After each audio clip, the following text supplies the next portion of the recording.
ছয় নম্বর প্রশ্ন বলছেন, আসসালামু আলাইকুম শাইখ রহমতুল্লাহ, আমার ছোট ভাই ডিগ্রি ফাইনাল পড়ে, ইসলামের তেমন কোনো জ্ঞান নেই, সে ফেসবুকে ভিডিও বানিয়ে ইনকাম করতে চায়। এখন ইনকামের সময় নেই, পড়াশোনা করতে চায়। আল্লাহ হেদায়েত করবে সব ছেলেদেরকে। তার ভিডিওতে কখনো মহিলা সরকার অথবা বিদেশি কোনো মহিলাদের ছবি ভিডিও সামনে লাগিয়ে দেয় না, এটা হারাম না যায়।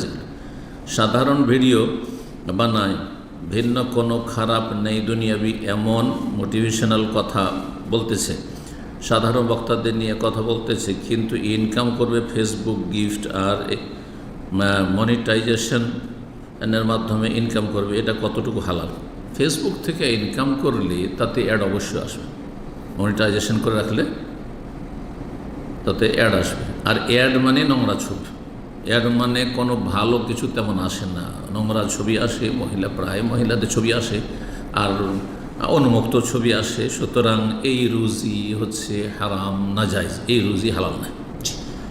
এই ফেসবুক থেকে ইনকাম করবে, এই রুজি হালাল নাই।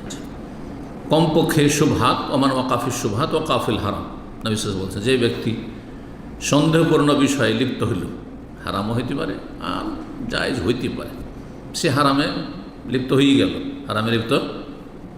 গেল, সে হারামের বর্ডারে সে ঘুরপাক খাচ্ছে, হতে পারে বর্ডার ক্রস করে হারামে লিপ্ত হয়ে যাবে। আল্লাহ হেদায়েত দান করুন, লোভ সামলাবার তৌফিক দান করুন, এবং যেই কাজের যেটা সময় সেই সময় সেই কাজ করার তৌফিক দান করে। ছাত্র জীবনে পড়াশোনাকে গুরুত্ব দিতে হবে, কর্মজীবনে তখন কর্মঠ হইতে হবে, কিন্তু হালাল রুজি তলাশ করতে হবে, হারাম থেকে সন্দেহপূর্ণ রোজগার থেকে বেঁচে থাকতে হবে। আল্লাহ তৌফিক দান করেন।